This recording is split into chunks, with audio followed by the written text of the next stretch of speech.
各位亲爱的弟兄姐妹，大家平安。我们一起站立，在主日早晨，我们来敬拜我们的主，用我们的心，用我们的灵来到他的面前，将一切荣耀归给他。我们一起来。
献上在主的面前，我们也献上我们的感谢，用主的话一起来宣告说：你们要以感谢为祭献给神，又要向至高者还你的愿，必要在患难之日求告我，我必搭救你，你也要荣耀我。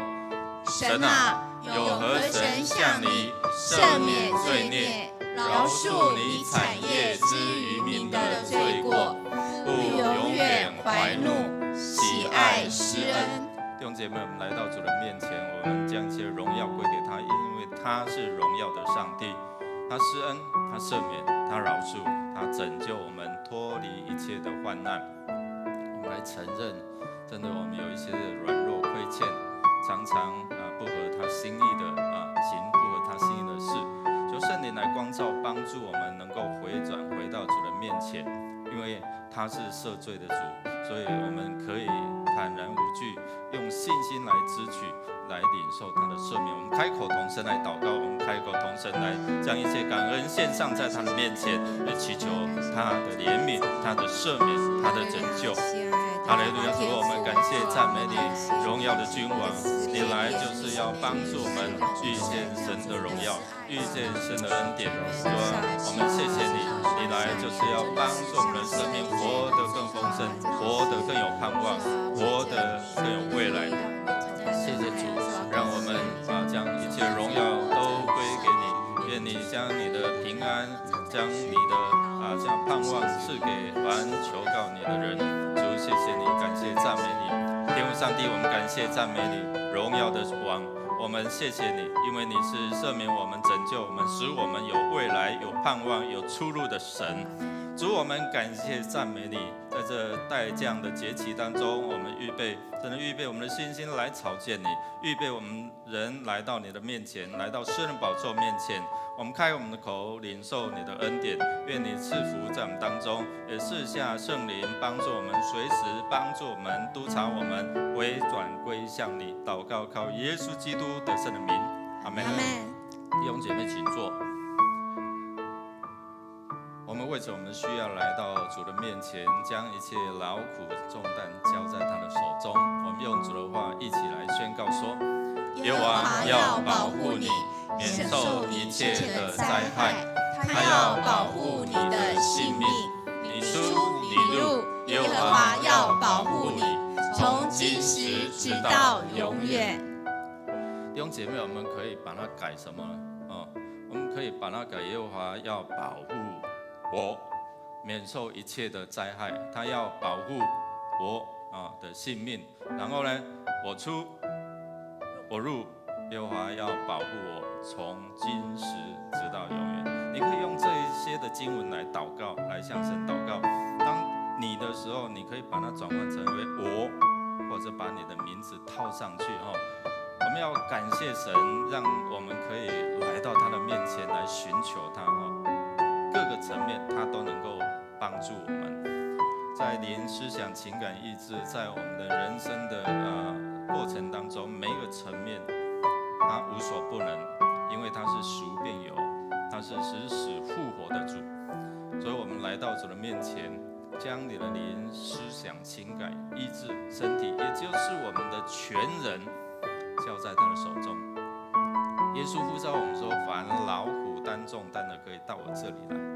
凡劳苦，我们都充满劳苦重担，来到他的面前就能够得安息。我们恳求主来帮助。如果你有需要的，我们就手按在自己不舒服的地方，或者是软弱这样的一个心境的时候，就按在你的心上我们一起来祷告。如果你有需要的，你可以站立起来，我们的同工牧者可以为你来祝福，为你来祷告。大大张口，神就大大充满。我们开口同声来祷告。你有需要的就站立起来。哈利路亚！主，我们奉你的名来到你的神的宝座面前。主啊，我们将一切劳苦重担都交托在你的手中。主，你是垂听我们祷告，你是乐意将一切美好的事物赏赐给你的儿女的。主，谢谢你，因为你体察我们的心力，了解我们的困苦，你来就是要寻找拯救世上的人。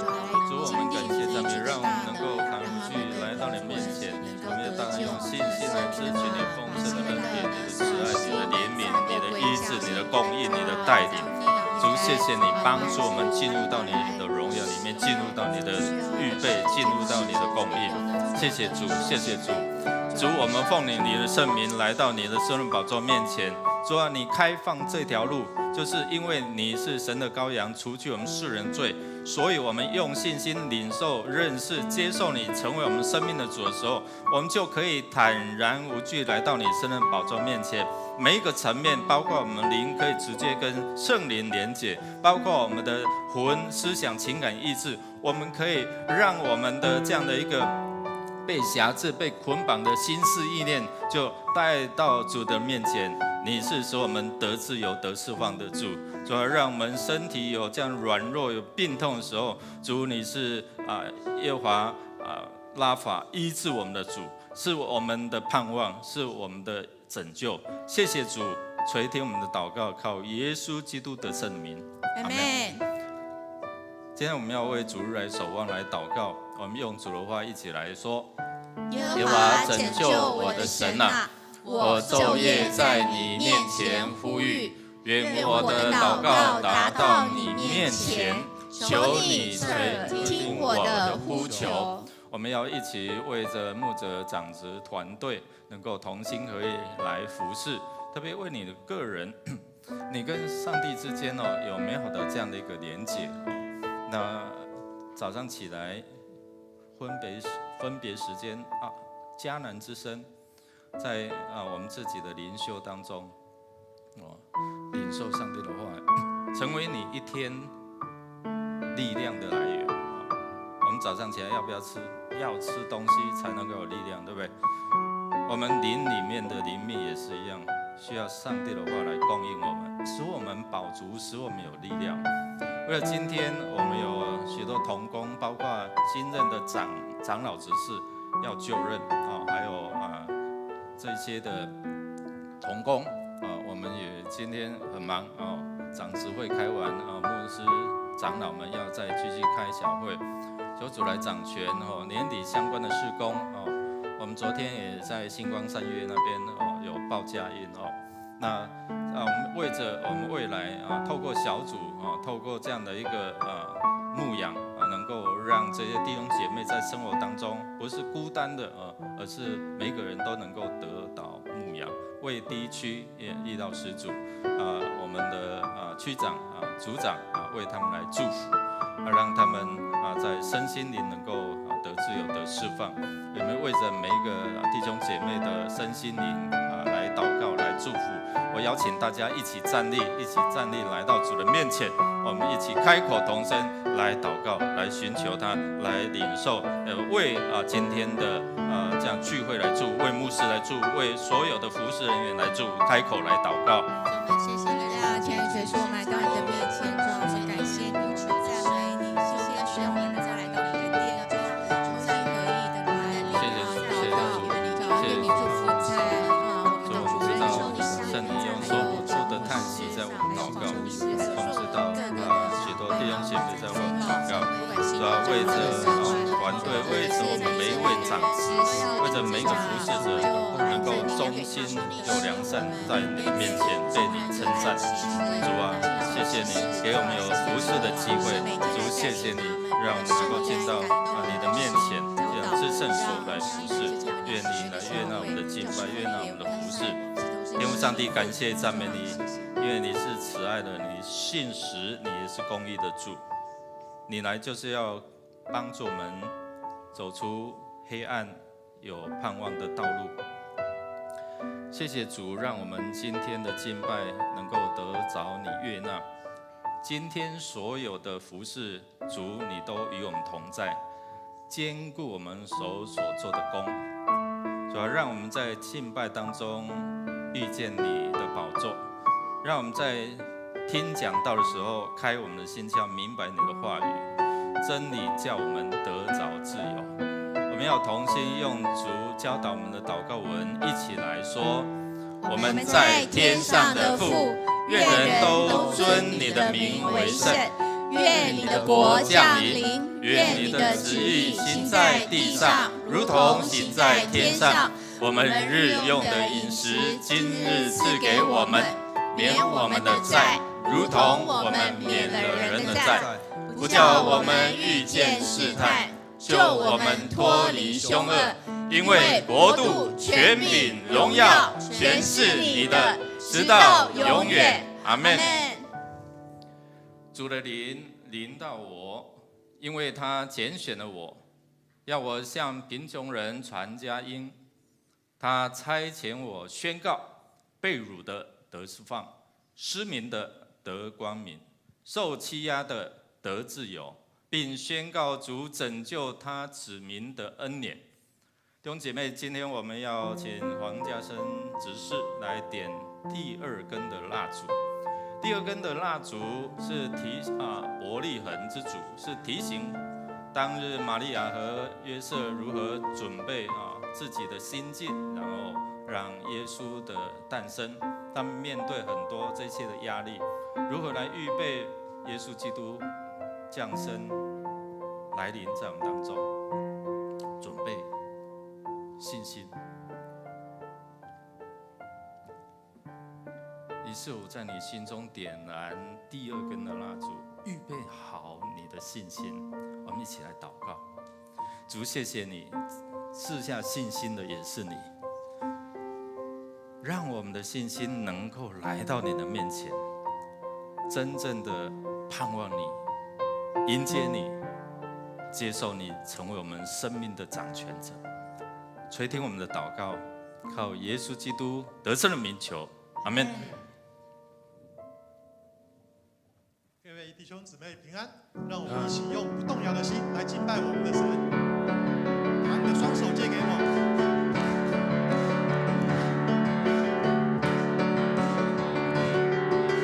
主赐给我不动摇的信心，海洋之中你伸出大手拉住我，说出去我心中所有的话语，旷野之中紧紧跟随主活出。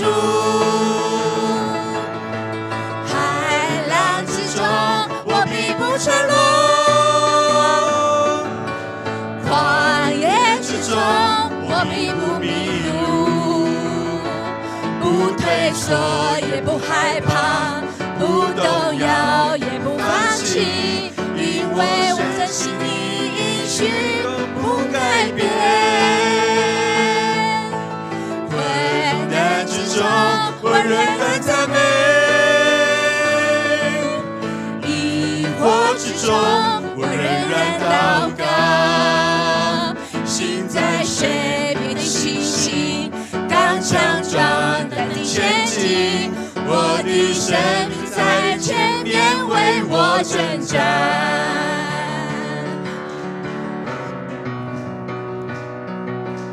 我的祷告无论求什么，只要相信就必得着。我的祷告无论求什么，只要相信，只要相信，只要相信就必得着。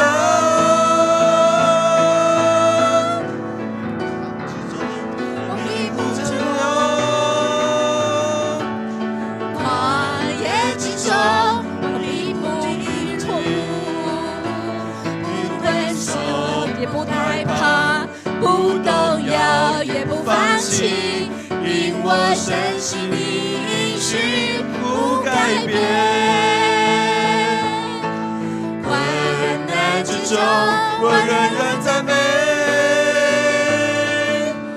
疑惑之中我仍然祷告，心在水边的信心，刚强壮胆地前进，我的生命在前面为我征战。心在水边的信心，刚强壮胆地前进，我的生命在前面为我征战。哈利路亚！哈利路亚！我们将荣耀掌声归给我们的主。哈利路亚！哈利路亚！赞美你。各位弟兄姐妹，请坐。主啊，我感谢你来到这世界上，我们求你来翻转这个土地，愿你降下恩雨，我们要呼求我们要彰显你的荣耀，我们欢迎你，愿你在这里立宝座为王。宇宙的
去，你圣洁的名，呼求天上打开，春雨不停息，我们呼喊，欢迎君王降临。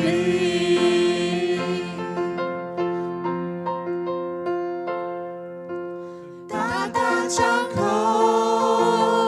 大大充满，恩膏如雨，浇灌着地，眼未看见，耳未听见，渴慕更多，看见你的容颜。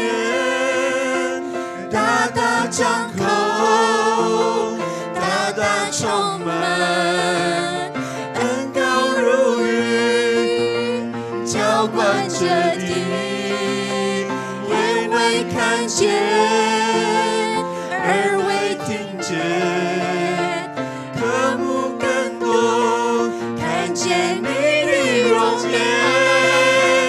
大大张口，大大充满，恩膏如雨，浇灌着地，眼未看见，耳未听见，渴慕更多，看见你的容颜。我们欢迎君王降临，渴望看见你的彰显，呼求你来翻转，震动这土地，复兴我们圣洁的热情。我们欢迎君王降临，同心高举你圣洁的名，呼求天上打开，春雨不停息，我们呼喊，欢迎君王降临。我们欢迎君王降临，渴望看见你的彰显，呼求你来翻转，震动这土地，复兴我们圣洁的热情。我们欢迎君王降临，同心高举你圣洁的名，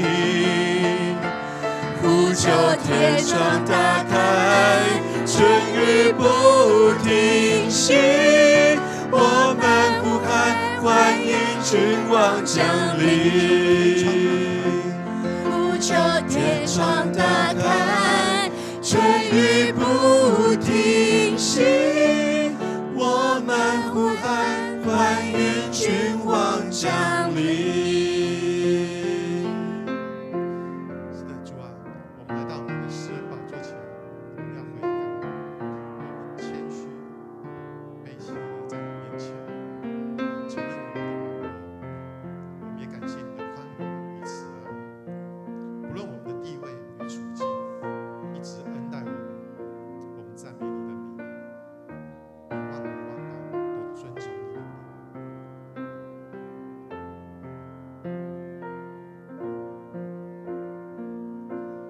我的名字刻画在你心中，我的脸孔深印在你眼中，不是因为我实力才能，乃是因着你奇妙宽容恩典。虽然有时我会跌倒软弱，你却一直包容弃我，有你慈爱紧紧的拥抱，我赞美你，当为奇妙的爱，唯有你配得所有的赞美，一切尊贵荣耀，主你的施加是无价之宝，你是我尊贵的主耶稣。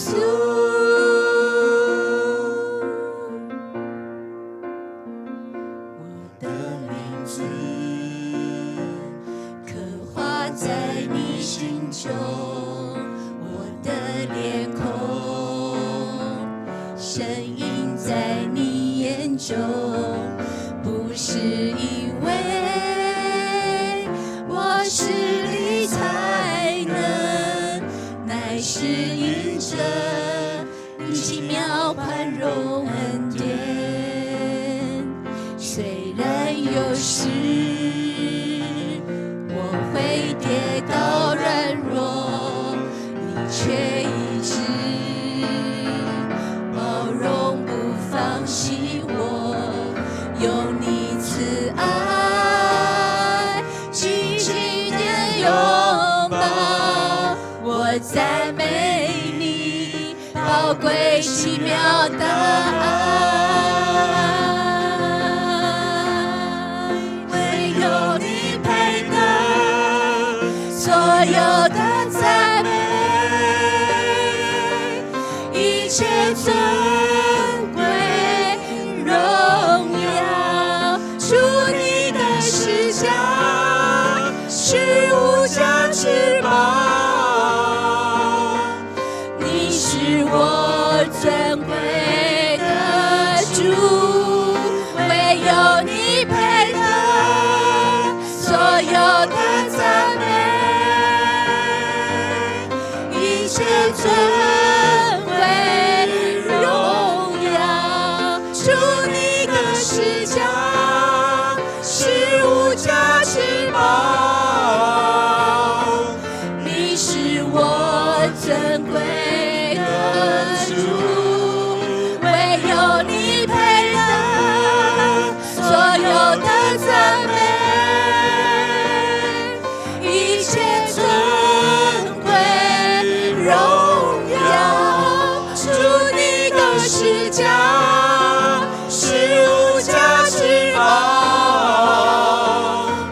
你是我尊贵的主耶稣，你是我尊贵的主耶稣。主耶稣，你是我们的盼望，你是我们的拯救，你是我们的牧者。主耶稣，你认识我们每一个人，你了解我们此刻的心情，你来就是要寻找拯救我们，寻找拯救世上的人，寻找帮助劳苦担重担的人。主，我们谢谢你，你提供平安，提供安息，让凡需要的人可以来到你这里。谢谢主，我们要透过你的话，你的真理，让我们知道我们是怎样的身份。你透过你的话语真理，使我们得自由。原来我们可以成为天父上帝的儿女。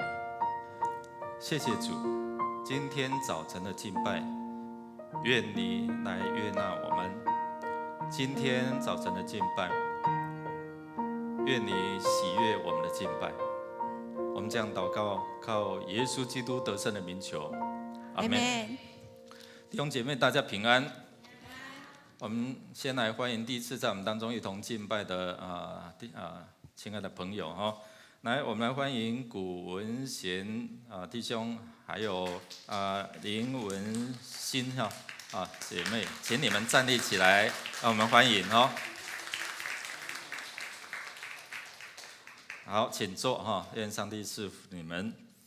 我们的既然姐妹很会邀朋友感谢主，让我们每一个弟兄姐妹成为别人的祝福。好，我们要来看今天周报的消息好多的讯息要跟我们分享那今天是待降节的第2主日，刚才说用什么？预备什么？信心人如果没有信就不能得上帝的什么喜悦好，我们用信心来进入到他的恩典里面在第11页，你们可以自己看。那疫情的缓和但是现在又有新的变种的病毒，我们还是要小心，对不对？那新种的病毒叫什么名字？我没空所以我查了那字典奇怪怎么读我没空呢？不是 Omicron 那我们真的是恳求神来保守看顾我们那记得在外面还是要戴口罩但是也得到我们的疫情指挥中心的允许讲道者可以暂时不戴口罩，这样这是恩典，你知道吗？我们看到各样的聚会的时间我们依照各样聚会的时间来敬拜那在云端上的弟兄姐妹可以下来了可以下来。我们在圣诞节我们一起在教会有这样的一个敬拜为了好多这些丰富的聚会那好消息就是明年1月9号我们要举行2022年第1次的圣礼典。如果要报名受洗的请在12月26号向牧师或者行政干事来报名。现在已经好几位报名了那在第2场礼拜当中会举行长职和核心同工的就任我们新任的长老被选出来有陈敏哲陈淑清2位长老执事有全嘉玲、简慧清，还有新任的苏新敏姐妹来祝福他们。那今天长职会召开之后我们会在501教室来召开这个小会请新就任的小会员一并来参加。那今天的长职会是在2楼所以请我们长职同工注意非必要请不要请假。好，那我们崇拜部也预备了过来的圣诞节的赞美礼拜很丰富有影片吗？有没有？好像有一个影片，对，听说成立圣歌队以来第一次跟这个爵士乐结合，所以可以期待我们在12月19号有这样的一个圣诞节的赞美礼拜。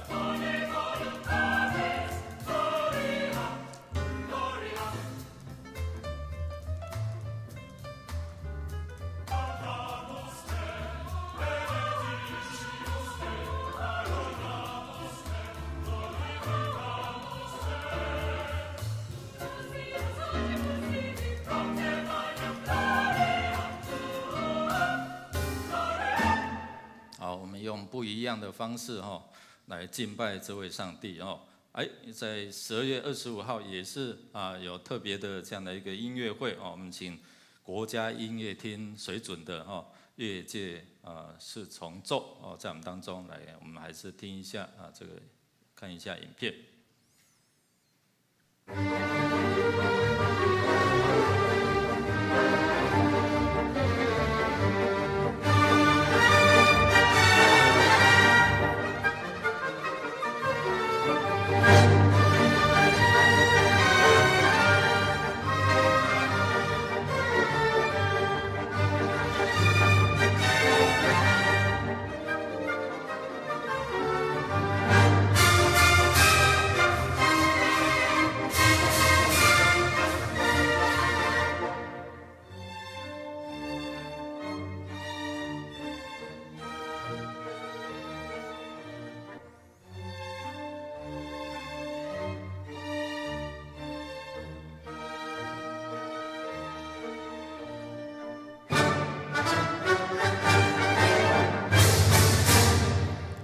171来49，一个带领一个慕道的朋友啊，来到49号，就是我们的会堂。23楼啊，我们抱歉不开放12岁以下的哈，因为怕干扰到这样的场地，可以到4楼哦。那请我们就是预备好这个报名，提早排队入场哦。那我们的2022年的福音月历已经到了哦，请向小组长来领取啊。那要加购者原则上你1间房子就给你1个，2间房子就给你2个这样哈。那如果你需要再加购的，可以向苏金长老或者是张主任来购买1份是100块。12月24号传道部会带领我们在统领的外面户外1楼举办平安圣诞夜的晚会哦。那这次也统领他们来找我们哦。那愿上帝来赐福，我们一起来参与。昨天大概那个场子也大部分都是我们家人教会的哈，有社区的，有这些的弟兄姐妹的参与。如果我们真的要登记因为昨天的餐盒不够，为什么？本来都预计因为有报名的才有嘛那真的我们都是习惯不报那请我们真的是写下你名字，让好预备这些的餐点也好，或是这些人数的控管那弟兄姐妹请注意如果愿意参与的，昨天有好多这些穿圣诞老公公的服装那个星光三院的主管说，哇，你们真的是阵容庞大这样好，那我们请在楼下的1楼登记好，我们年度将结束我们有关奉献证明我们有奉献嘛，用感恩献上那这些都是奉献证明，可以抵扣所得税了能够为神的家能够祝福，而且能够怎样抵税好，那我们刷卡，如果用刷卡，信用卡是到12月26截止那划拨是12月24Line Pay 是12月24，那用现金的奉献可以到12月底31号请大家注意。而我们的青年牧区也举办在12月25号的圣诞玩过头那这样的一个圣诞的 party 好，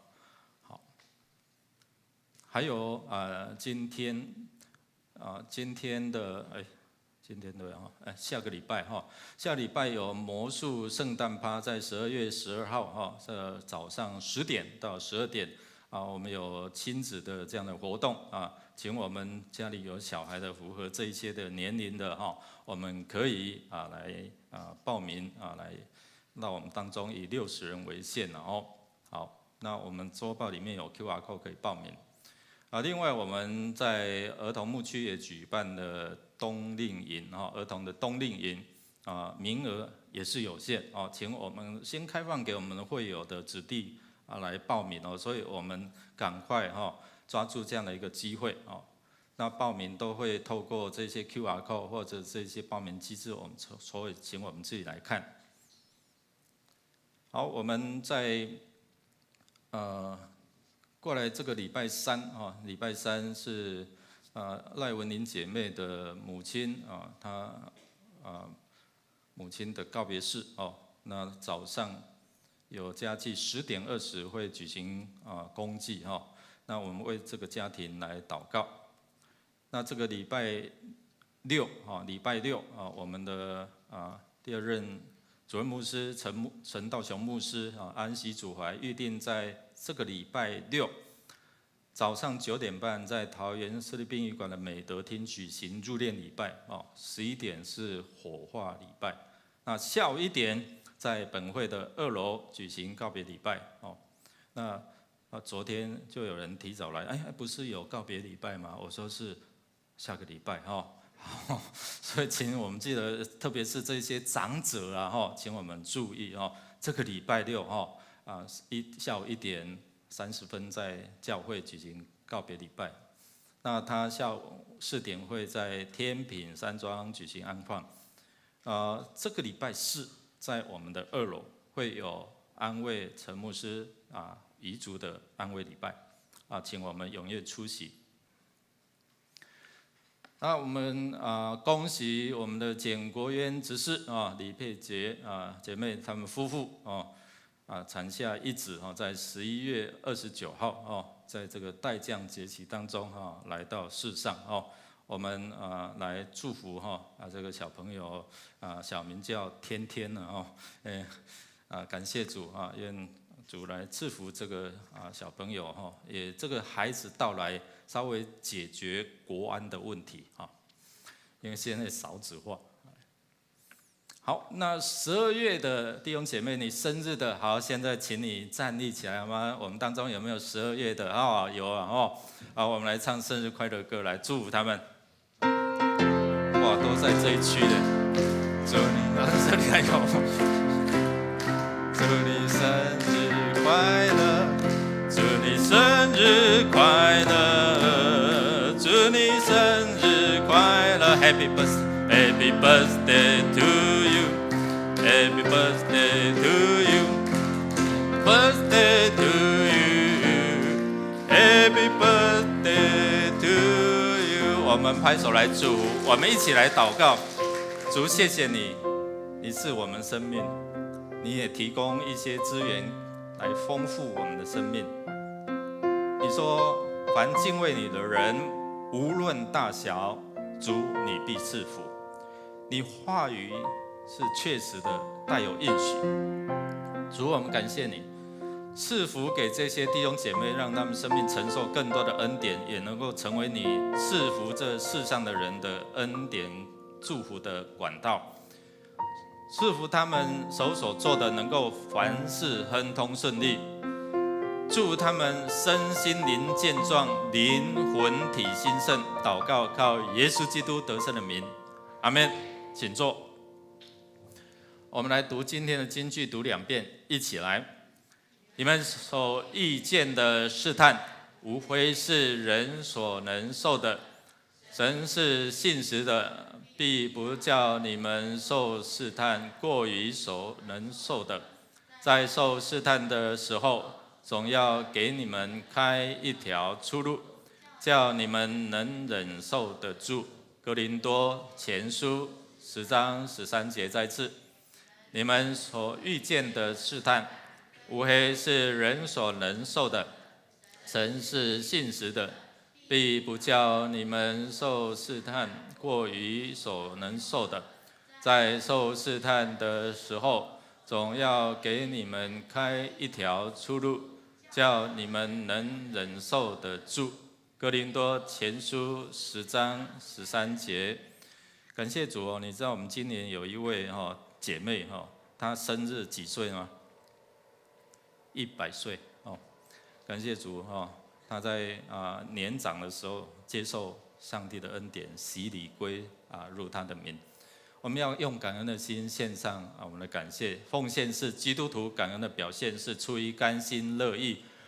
如果你不明白奉献意义，特别是第一次来的不明白奉献意义的，你可以不用勉强，你用祷告来表达你的感恩。我们一起用这首诗歌来到主的面前，献上我们的感恩。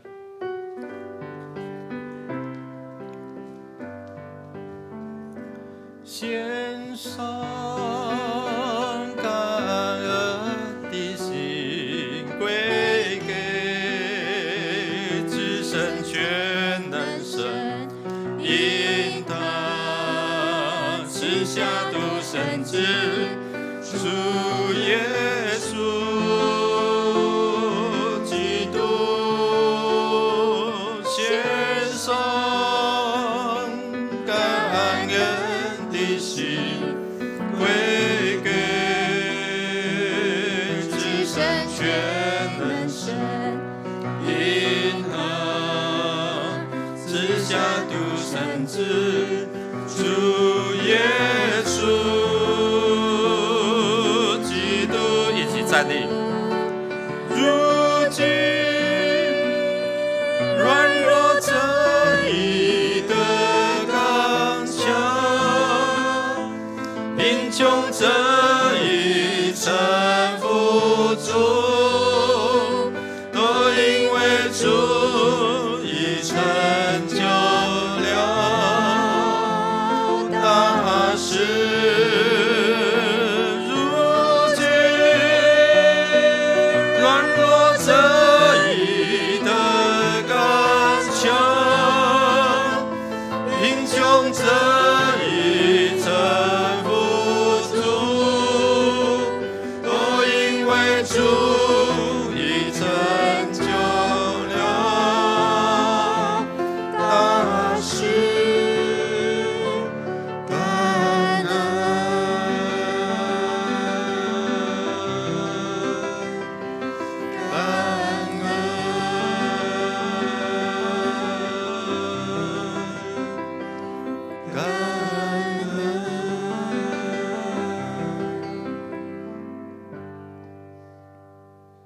的阿爸父神，我们感谢你，感谢你恩典的带领，让我们清晨的时候能够来到圣殿来敬拜你。是的，主，因着你丰盛的恩典，让我们能够普杯满溢，也愿意将这样的一个爱来分享出去。现在我们奉献我们的时间、才干、金钱为主所用，求你悦纳。祷告奉我主耶稣基督的名求。我们一起用信心来领受上帝的恩典。跟你旁边说，我们一起用信心来领受上帝的恩典。好，弟兄姐妹请坐。我们一起来读上帝的话语，包括线上的弟兄姐妹。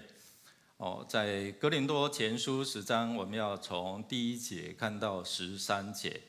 我们一起来读上帝的话语，一起来。弟兄们，我不愿意你们不晓得，我们的祖宗从前都在云下，都从海中经过，都在云里海里受洗归了摩西，并且都吃了一样的灵食，也都喝了一样的灵水。所喝的是出于随着他们的灵磐石，那磐石就是基督。但他们中间多半是神不喜欢的人，所以在旷野倒闭。这些事都是我们的见解，叫我们不要贪恋恶事，像他们那样贪恋的，也不要拜偶像，他们人有没有拜的，如经上所记，百姓坐下吃喝，起来玩耍。我们也不要行奸淫，像他们有人行在一天就倒闭了23000人。也不要试探主，像他们有人试探的就被蛇所灭。你们也不要发怨言，像他们有发怨言的就被灭命的所灭。他们遭遇的这些事都要作为鉴戒，并且写在经上，正是警戒我们这末世的人。所以自己以为站得稳的，就要谨慎，免得跌倒。你们所遇见的试探，无非是人所能受的。神是信实的，必不叫你们受试探过于所能受的。在受试探的时候，总要给你们开一条出路，叫你们能忍受得住。愿主的话来帮助我们明白，他是为我们开一条出路的主。我们一起来祷告。主，你的灵在哪里，哪里就要得自由。主，你赐下圣灵，就是要帮助我们明白你的真理，让真理使我们得自由，让真理使我们能够承受你所赐的应许跟福分。祷告靠耶稣基督的圣名，阿们。弟兄姐妹，我们在后里有一位小孩子，他是小学4年级这个小玉因为爸爸妈妈感情不和睦，那爸爸酗酒，那又会家暴，就学小李挥刀那个刀拿起来就会乱射，这样很危险。那这个小玉他很怕他的爸爸，就带着他2个妹妹来到的在后里梅山这个1919的陪读班。那当这个小玉带着2个妹妹来到陪读班的时候，她是披头散发那一头长发，那又脏又乱那这个师母黄信吉师母，这个高行师母就看到了，就帮助这个小朋友然后帮助他来剪他的头发终于让他的可爱的脸蛋露出来那虽然后来这个小玉的爸爸妈妈后来离婚，那在这样的一个陪读班里面就是教会的师母来关心、帮助、收容，然后呢，也教导他如何能够饶恕他的父亲，然后接纳他的父亲。后来他真的饶恕他的父亲，也接纳了。那他的父亲后来也怎样改变了酗酒的习惯，后来也找到了工作脾气也改变了。那在这样陪读班教会都会教导他们，像我们有这样的一个课舞班，也都会教导他们品格的教育。那透过这一些的品格教育，帮助这些小朋友从小可能有被伤害，或是这一些的不好的经验过去那因为教会的陪伴那让这些小朋友成长的过程当中能够得到帮助。那后来这个小玉呢，他成长了之后，他很刻苦耐劳，那也后来成为一个公司的小主管。那后来这样的一个陪读班，能够帮助这些受暴的家庭这些小朋友有一条出路，那让弱势的这个小玉能够。还有她的2位姐妹能够人生有路可走，就好像我们看到上帝把这些以色列百姓带出埃及前面碰到红海无路可走的时候，上帝怎样为他们开一条出路？那不只是这个小玉，还有我看了一些的影片介绍他们的这个单位好多这些小朋友被当地的人视为是什么样垃圾堆的。垃圾这样那就有人跟这个师母讲说你怎么在帮助这些垃圾呢那等一下我们会来看他们的见证那如何透过这个师母，还有后来他的孩子在他的祷告当中自己感动，回到家乡，回到教会来帮助这个小朋友那很多小朋友就因为这样被祝福，很多家庭的亲子关系也有所改变。弟兄姐妹，我们看今天是进入到代降节的第几主日啊？第2主日是预备我们什么？预备我们的信心，你知道吗？我们能够领受上帝的恩典，我相信这些孩子当他们成长的过程当中，他们受到帮助，以后他们也成为别人的祝福那今天上帝也透过你我在我们生命当中承受了好多好多的恩典跟赐福，你可不可以成为好像加利利海加利利海，最近我们在我们的迦南之声会读到就是说上帝的泉源会让我们怎样好像没有生命的死海会变成什么活化生机的加利利海，好多好多这些鱼类原本是死海，是好咸很苦的你的生命是不是常常有一些苦水吐出来呢？那上帝的话也可以滋润你我的心，帮助我们，使我们好像加利利海是甜的，然后又怎样，又能够有这样的一个活泼的生命那透过这样，我们过这一些的节庆，就是要提醒我们，用什么样的态度能够承受上帝的恩典？那上帝的恩典都记载在圣经里面。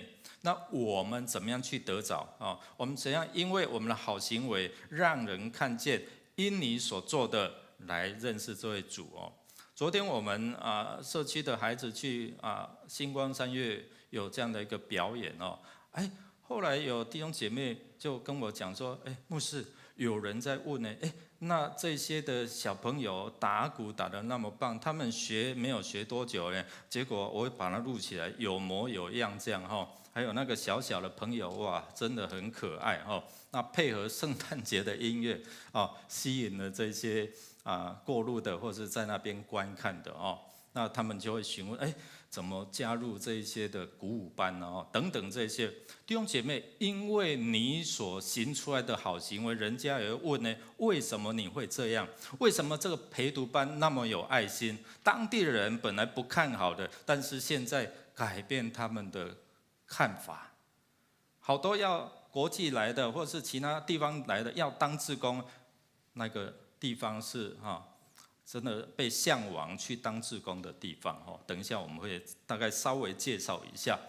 今天我们透过这段的经文有2个目的，我们要来思想的。第一个就是说，上帝的救恩已经来了，上帝的预备的救恩从2000多年。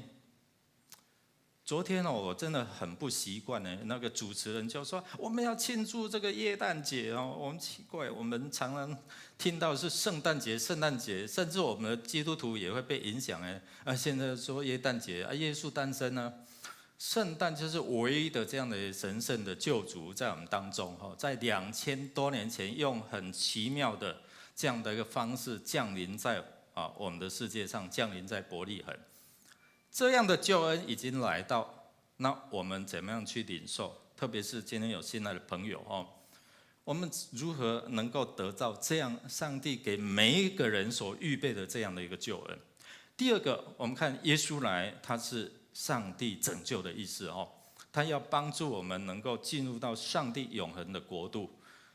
从此刻、此时、此地，你领受了，你在你的生命当中，你就要遇见他，然后他所说的应许就会成为你的。当你相信他的时候，当你预备你的信心领受，就好像1月有一对夫妇他没有受洗那也预计在12月下旬在他家会有一个圣别礼拜，就是洁净，然后把那一些偶像牧师会去处理这样那他们预备新的一年能够领受上帝的救恩，进入到上帝的国度里面那从此刻起，虽然他们有面对一些的困境，但我相信说，上帝会透过这样的信仰，帮助他去面对他生命剩下来的日子，或者是他能够超越这一些人的极限，能够进入到上帝的盼望里面。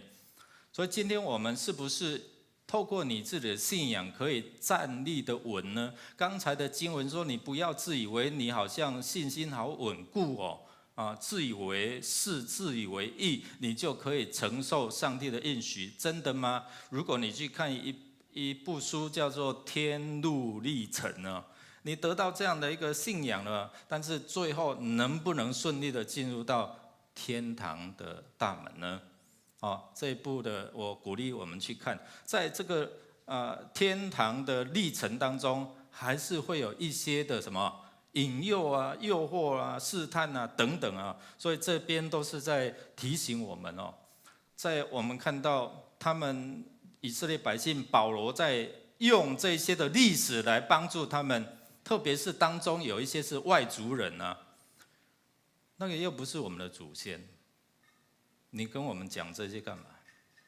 但是我相信摩西他过去所经历的，也要成为我们这个世代透过信心来帮助我们认识到上帝他的救恩那我们看到保罗他就引用以色列人出埃及，你看刚才那首诗歌，你有没有注意听注意看白天有什么柱，晚上有什么柱来带领他们，保护他们？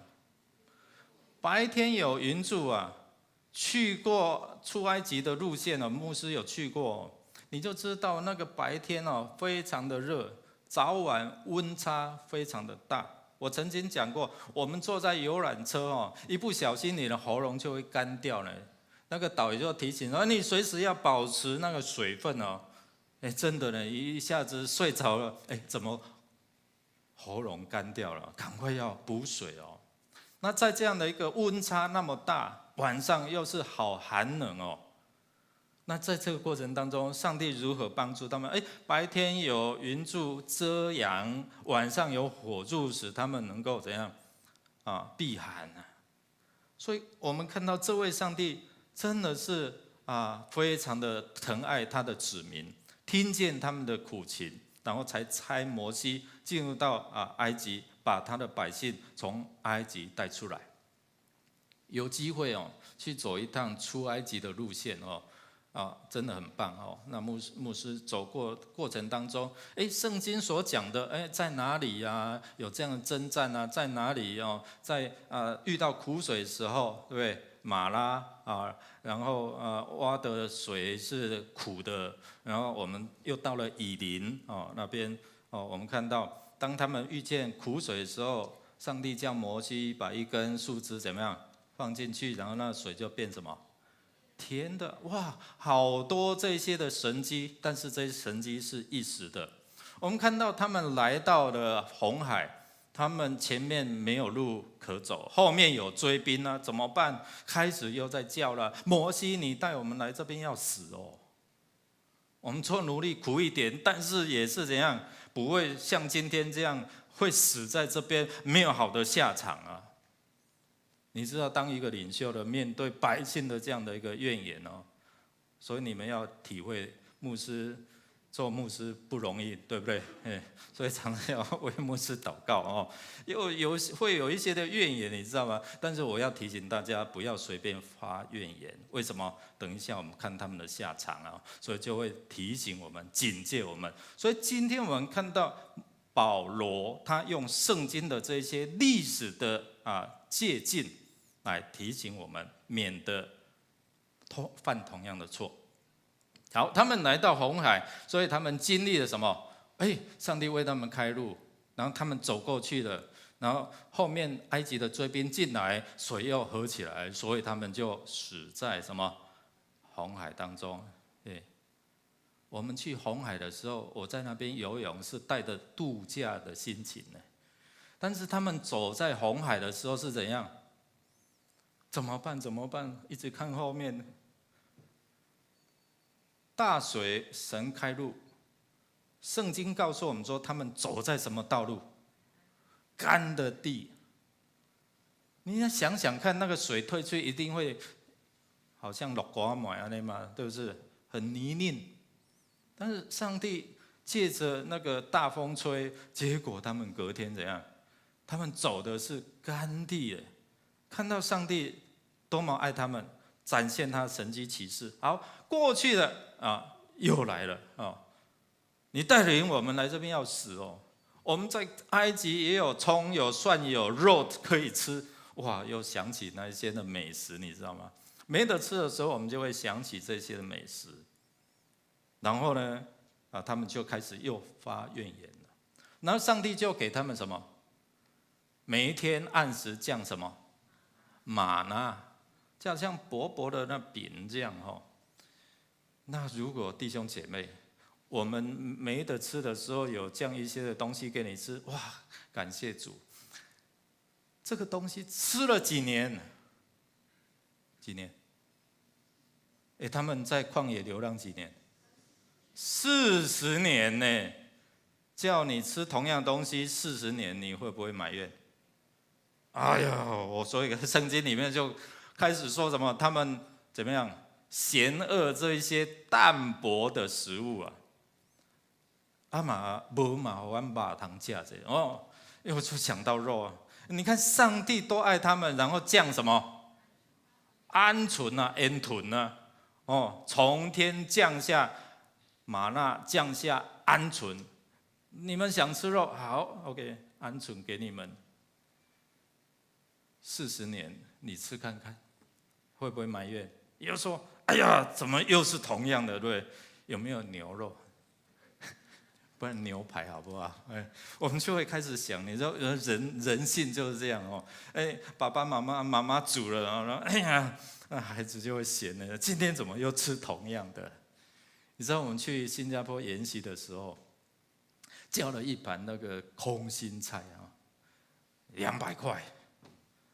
哇，那时候就好想念什么？好想念台湾的这样空心菜，一盘才30-40块，对不对？吃的多高兴啊！回来就马上去买来炒了。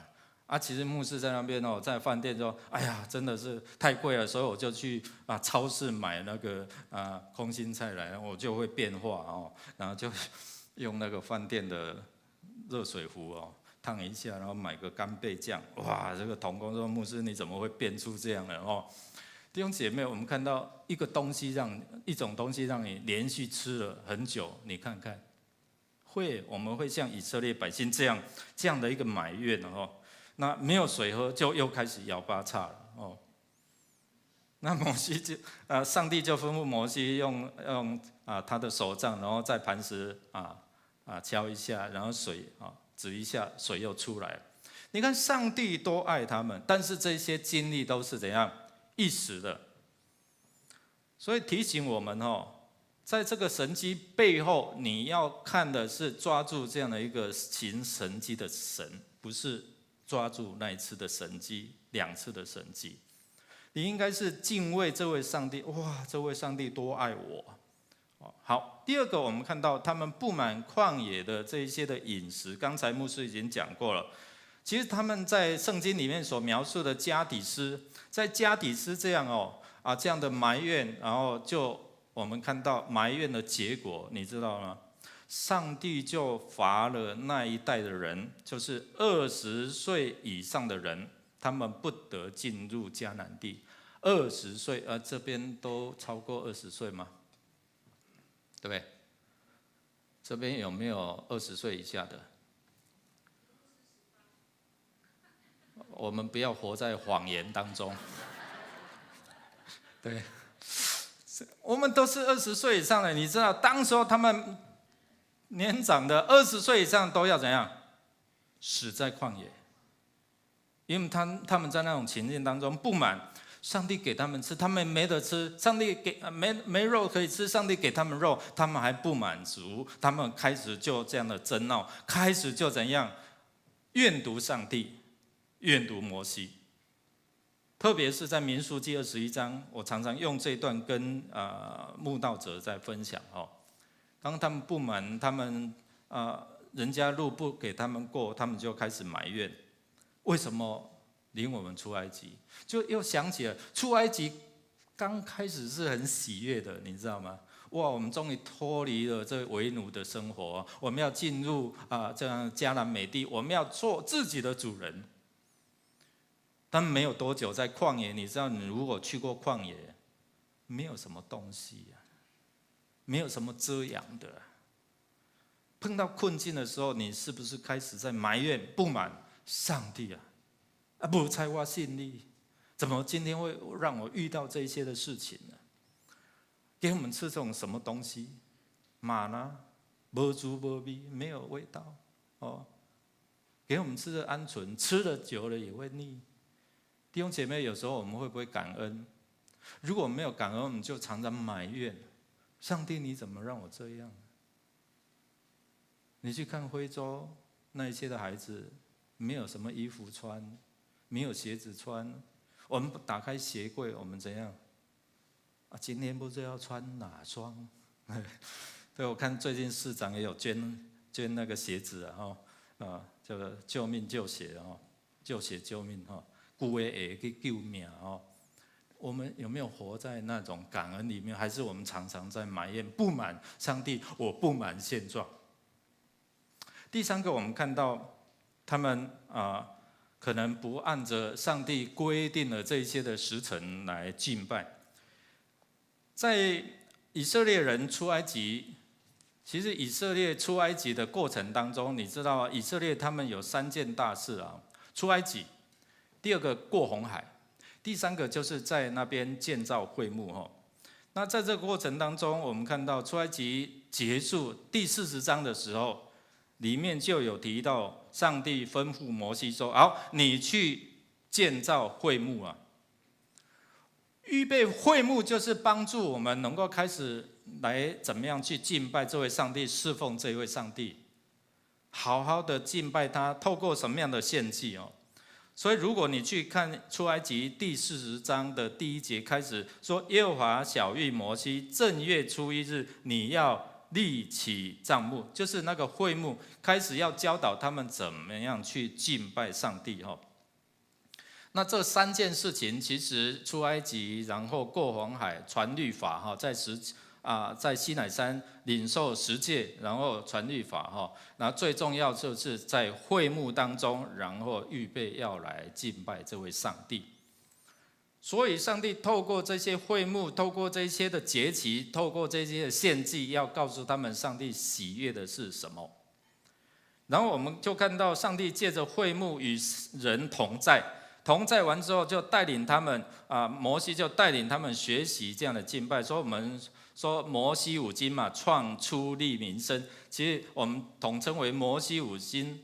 那透过这样在教导他们对上帝之间有这样的好的敬拜的这样的关系。所以弟兄姐妹，当你看上帝的律法的时候，是为了要帮助你认识到这位上帝，然后用信心来领受他丰富的祝福，然后进入到生活当中，他有哪一些条例是避免我们陷入在当地的那种不好的习俗然后影响到我们得着上帝的救恩，这就是他的目的。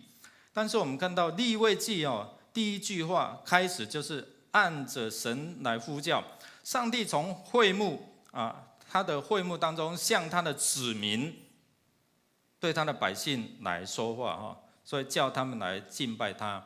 然后过来呢，约书亚记，我们看到上帝都透过约书亚带领以色列百姓来进入到迦南美地。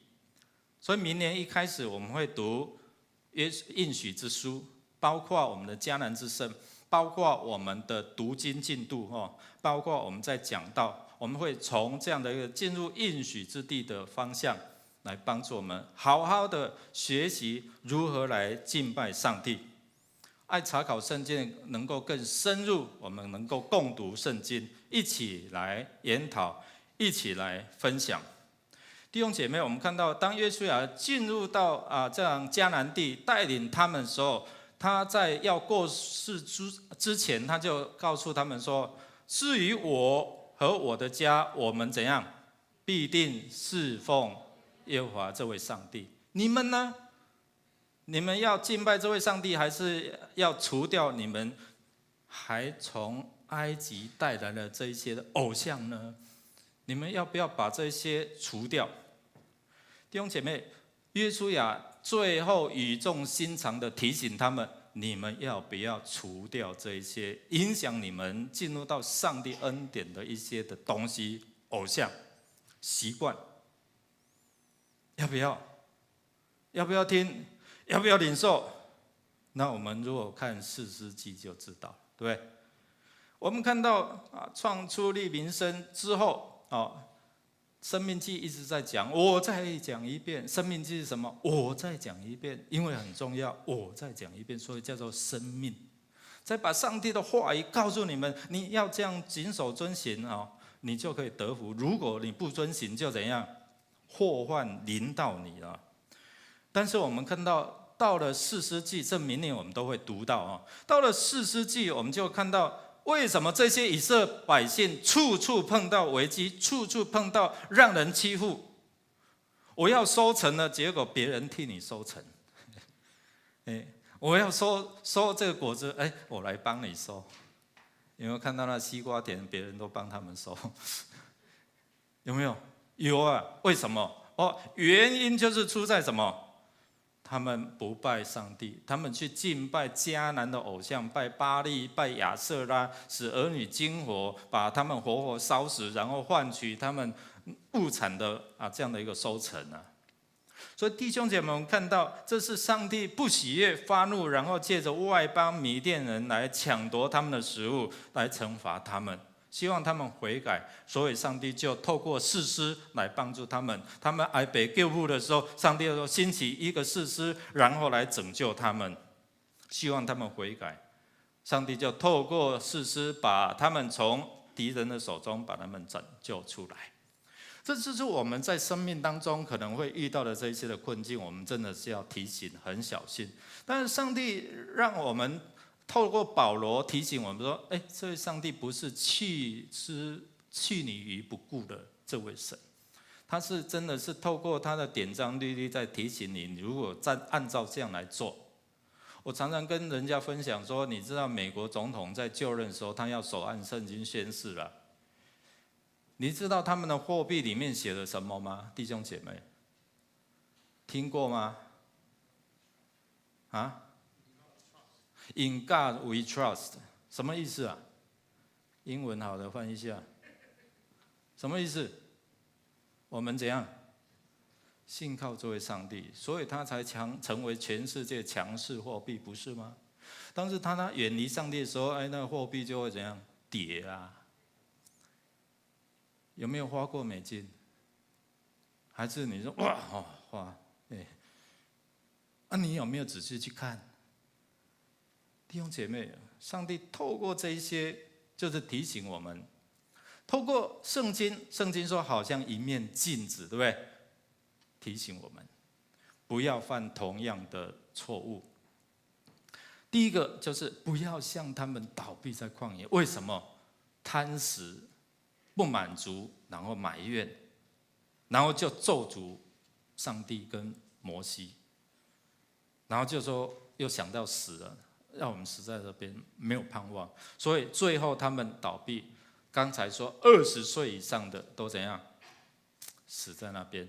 最后进入到应许之地的都是怎样？20岁以上的只有2个人，记得吗？约书亚还有迦勒，其他的都是20岁以下的年轻世代。但如果没有好好的信仰教导他们，进入到迦南地的时候，哎呦哇！你们怎么样领受这样物产丰富？我们拜巴力呀，我也来试试看。所以后来就会像这样。好，第二个就不要贪恋恶事。这里所讲的就是贪吃厌烦。刚才我们所说的不满现状，神给你的你还不满足，对。所以有人说你是什么族？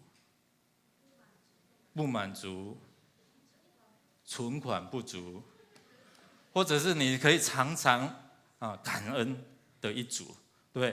弟兄姐妹，我们看到他们厌烦上帝，上帝把他们救出来，他厌烦了。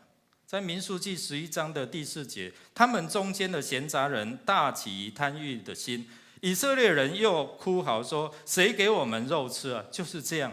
所以在那边我们看到，因为这样的事件，上帝生气了。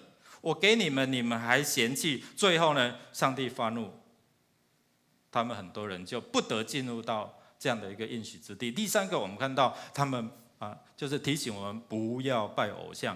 拜偶像是我们看到列王记里面影响到他们的国事安全的最重要的一个因素，是他们被掳到巴比伦一个很重要的因素。所以当他们进入到迦南地，他们开始拜巴力，他们拜亚瑟拉，他们拜其他的神明。被掳到巴比伦的时候，你知道巴比伦也很会拜。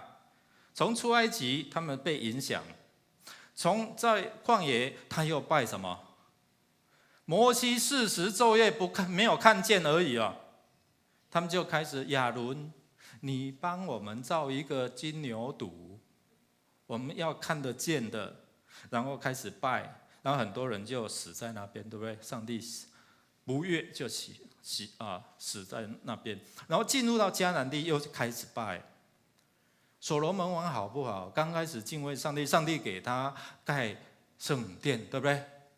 那最后呢，妻妾成群，然后其中呢有的拜偶像，然后就跟着一起拜，那最后国度就怎样分裂。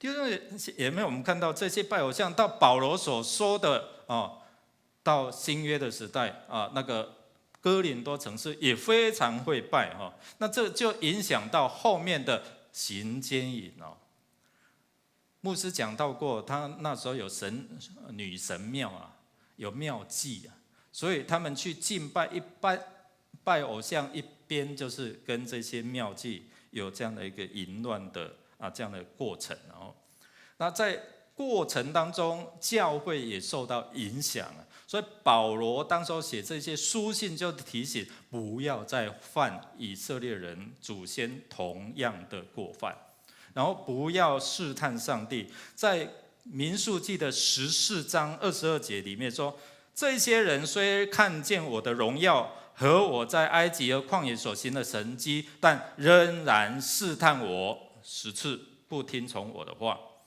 所以我们如果去查看圣经，好多上帝透过这样的救恩，但是人不满足，不满现状，然后开始埋怨，然后开始寻求别的这样的拯救。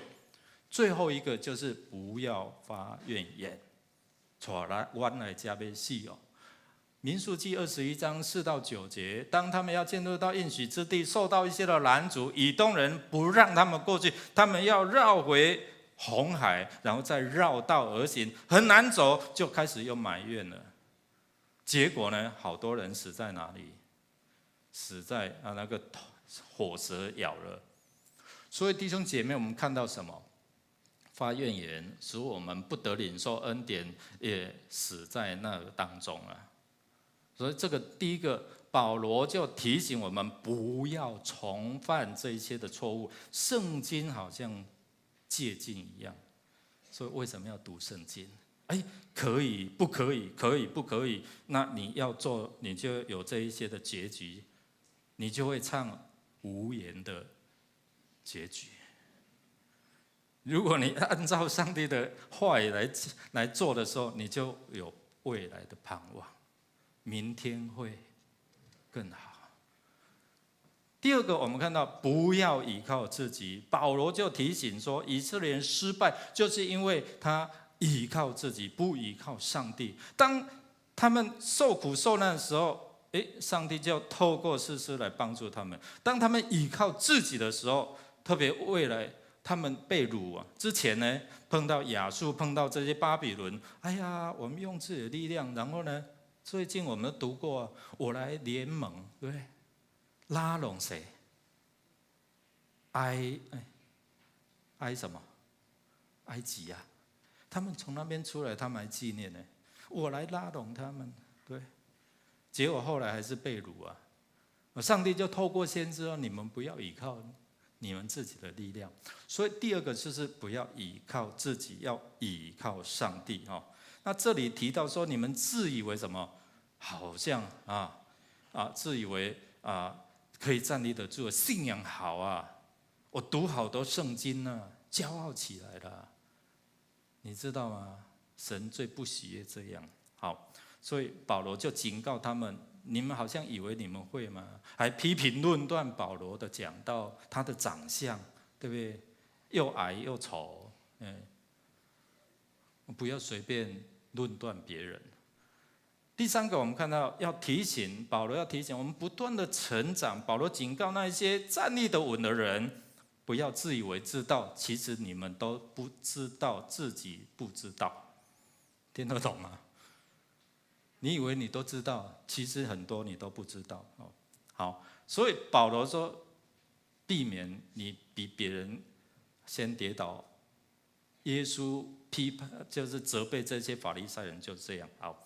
最后我们来到就是说，保罗提醒我们，上帝所赐的有使徒，有先知，有传福音，有牧师，有教师，为要装备圣徒。神使用牧者来装备我们，神使用这些同工来帮助我们在信仰成长。最重要是在基督耶稣里面，我们能够让我们属灵的生命不断的成长，不断的成长。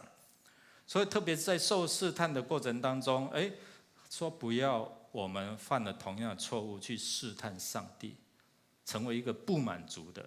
好，那透过这些的门徒训练，我们明年开始会推，就是要让我们透过上帝的话，透过这些的课程来帮助我们进入到这样的一个门徒的这样的一个基础哦，对福音充满热忱。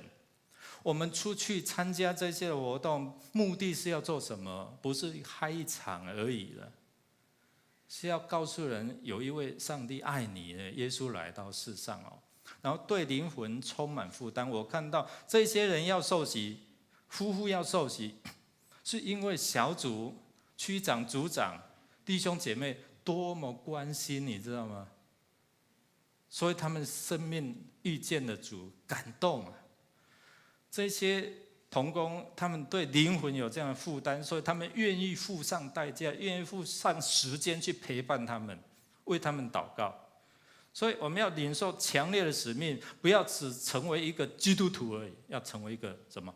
神使用你成为一个门徒。好，那我们一起来念来。你们从我所学习、领受或听到、看到的言行，都要实行出来。那赐平安的上帝就会与你们同在。这边我们看到，就是要培养我们跟神之间的关系。所以迦南之声在家会主，就是帮助我们明白，弟兄姐妹，牧者很用心在录呢，能够把他们浓缩在短短的几分钟。Podcast 迦南之声，你知道我们每一个人录10集都是要战战兢兢。前天我录到最后一集，要祷告了，电话响了，哇，真的想骂出来。我说要录完了，怎么电话又进来啊？然后嘟嘟嘟。我听那个录音的声音，后面我祷告快结束，开始嘟嘟嘟这样，我又重录了。弟兄姐妹，真的，我们一起来读，一起来领受。你没有读出上帝的话语、上帝的真理，你就不能够帮助你有属天的价值观、属天的观点去看见神要在你生命当中给你的吗？你有这样领受价值观，你才能够在奉献、在服事、在各样的上面不会抱怨。今天要就任，有时候我们做久了会埋怨，明白吗？神的话提醒，哎呦，不要埋怨哦，要凡事谢恩哦。我们来看这段的影片哦，就是从小就被送过来这里，引言哦，那讲到那个到现在。后里的刚开始，所有人看我笑话，你们这个从外地来的，在这里搞什么？每天带一群那个屁孩哈，哎，擦咖啡戏哈。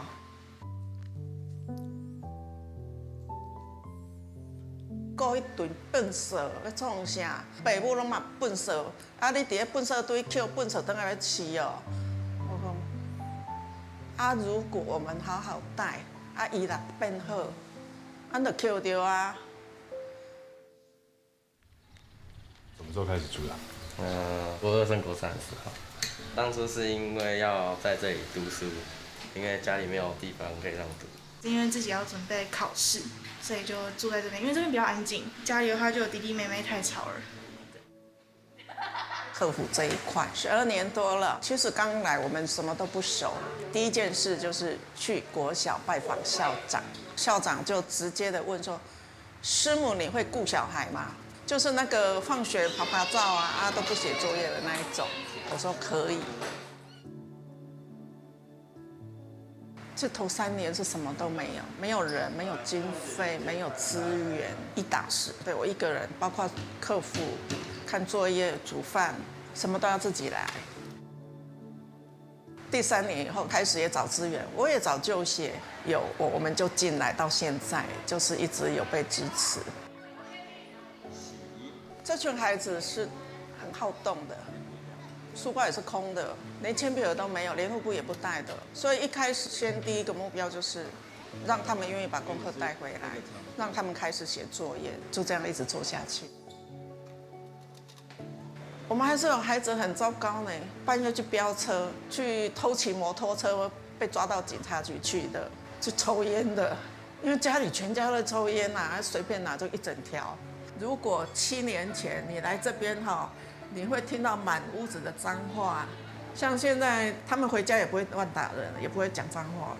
慢慢的，孩子开始写作业，然后他开始考试，开始拿进步奖的时候，孩子就开始改变了。有人问我说：“你有想放弃吗？”有啊。我曾经一个人被累到，我想放手啦。可是后来我就会想。我如果放掉这20几个孩子，以后怎么办？收起来，继续熬。在大概4、5年的时候，我跟上帝说：“上帝，我需要一个社工。上帝，我要黄仁启回来。”但是我从来没有跟他说，上帝就很神奇的就把他带回来了。那我们看一下哪个是你儿子？像不像？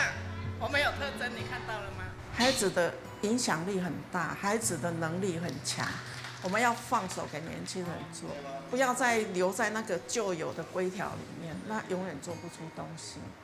好，这个影片还有，但是我们可以去看哦，不要守旧在旧有的规条。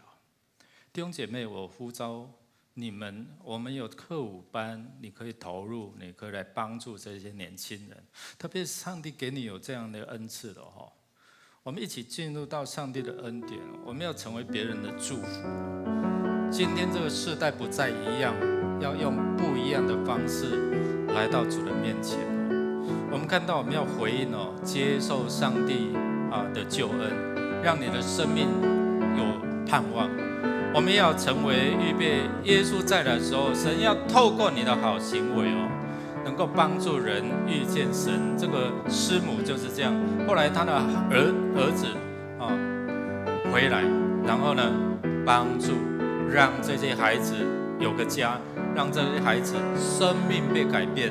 若有人在基督里，他就是成为新造人，就是要过去。所以这些孩子他们会回馈啊。今天我们在培育这些孩子，我们使用这些年轻人哦，不要只是年轻人，你们年轻人去做，我们也可以做啊。你有时间吗？现在我们礼拜三、礼拜六有课舞班，未来我们新的地方好，我们就看见这一群的年轻人，你知道吗？一起站立哦，我们来到主人面前，神要帮助我们哦，预备他的救恩，领受他的救恩，也能够预备主再来的时候，被称为好又忠心的仆人。主赐给我不动摇的信心，海浪之中你伸出大手拉住我，求除去我心中所有的话语，旷野之中紧紧跟随，越主破主。之中，我不知道；旷野之中，我不迷路，不退缩，也不害怕，不动摇，也不放弃，因我深信你应许不改变。困难之中，我仍然在。之中，我仍然祷告，心在水边的信心，刚强壮，淡定前进。我的神在前面为我征战。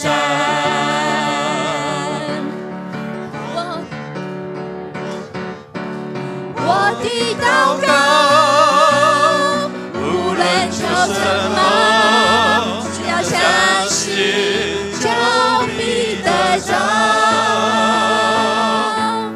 我的祷告，无论求什么，只要相信，只要相信，只要相信，就必得着。海浪之中，我并不沉沦。旷野之中，我并不迷路，不退缩，也不害怕，不动摇，也不放弃，因我深信你应许不改变。困难之中，我仍然赞美；疑惑之中，我仍然祷告，心在水面的信心，刚强壮，淡定前进。我的神必在前面为我征战。心在水面的信心，刚强壮，淡定前进。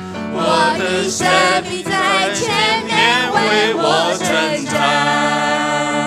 我们一起来祷告。主，你叫我们刚强壮胆，不惧怕。愿你与我们同在，如同你怎样应许跟约书亚同在，你也应许跟我们同在。当我们遇见试炼试探的时候，你会给我们足够的力量，胜过这些的难处。愿你赐福我们，为我们开一条新的道路，盼望的道路，拯救的道路。愿主耶稣基督他救赎的恩典临到你们，也透过你们成为施恩的管道。天父上帝继续用你的慈爱保护看顾，让我们出入都有你的平安。主圣灵，求你感动我们的心，愿意摆上服侍，不发怨言。我们就会看到神你在我们生命当中彰显更多的神迹奇事。最重要是你与我们同在，从今时直到永永远远。Amen。